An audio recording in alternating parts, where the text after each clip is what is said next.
Bonjour à tous, je suis Sarah, je suis une nouvelle chroniqueuse littérature pour Le Petit Point Geek.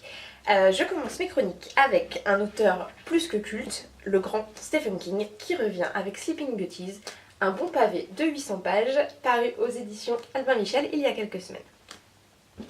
Alors vous me direz, des Stephen King, on en connaît plein, mais là ce n'est pas un Stephen King comme les autres, puisque Sleeping Beauties a été écrit avec son fils, donc coécrit, Owen King, qui est aussi romancier comme son illustre papa. Alors, que se passe-t-il dans ce nouveau roman du maître King? On se retrouve au beau milieu des États-Unis, dans une petite ville qui s'appelle Dowling, qui est en plein milieu des Appalaches. Et là, une épidémie mondiale se propage, l'épidémie Aurora, qui ne touche que les femmes. En 24 heures, chaque femme qui s'endort, donc des petites filles jusqu'aux grands-mères, se plonge dans un profond sommeil et un cocon, une chrysalide, vient se former sur son visage. Très bizarre.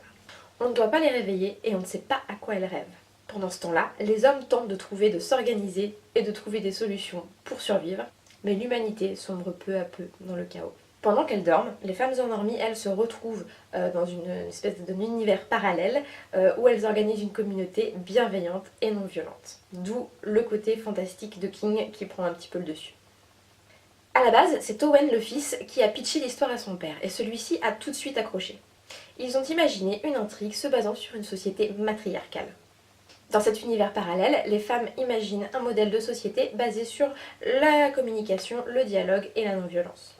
C'est comme un nouveau départ pour le monde provoqué par le personnage d'Evie, qui est très mystérieuse, une sorte de nouvelle Ève, et une fin du monde où l'arche de Noé n'aurait épargné que les femmes. Alors tout d'abord, ce qui m'a plu dans cette lecture, cette longue lecture, puisqu'il fait quand même 830 pages, c'est que c'est une histoire chorale. On suit le point de vue d'une multitude de personnages, je crois qu'il y en a 70 d'ailleurs, je les ai comptés. Certains paraissent complètement anodins, d'autres sont importants, bien sûr, c'est les protagonistes, mais ces personnages un petit peu en retrait sont des clés vraiment dans la résolution de l'intrigue. Et c'est là le point fort de Stephen King, de livre en livre, nous mettre un petit peu comme ça dans des cul-de-sac avec des personnages qui paraissent insignifiants et qui ne le sont pas du tout.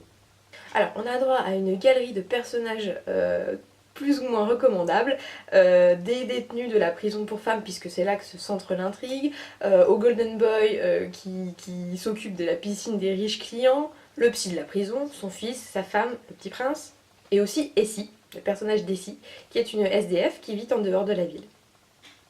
Alors, le livre est tellement bien découpé entre tous ces personnages qui représentent à chaque fois un chapitre que ça pourrait très bien être adapté en série. Et d'ailleurs, je crois que c'est le cas puisque les droits de l'histoire ont été achetés par les producteurs de ceux qui ont fait Mister Robot et True Detective pour en faire une série prochainement.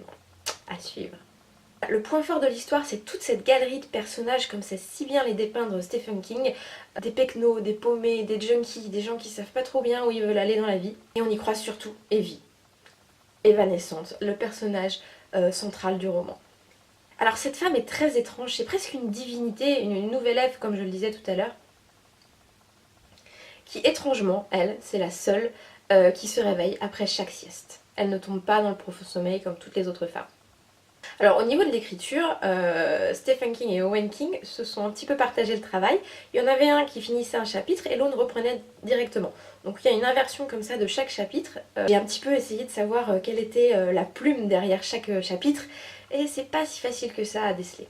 Alors l'argument ultime qui m'a séduit dans la lecture, c'est que c'est une fable résolument féministe du début à la fin et bien sûr ça trouve écho à l'actualité encore toute récente.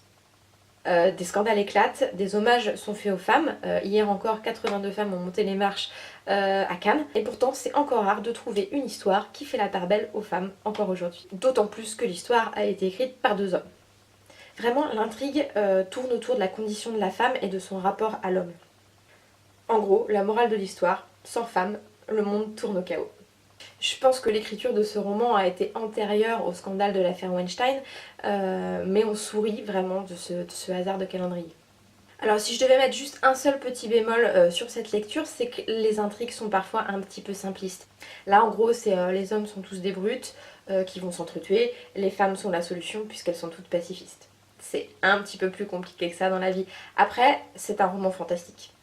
En conclusion, Stephen King et son fils Owen signent un nouveau Page Turner, une œuvre fantastique de haut niveau, qui met la question au centre des débats. Sans les femmes, est-ce que le monde arrêterait de tourner ?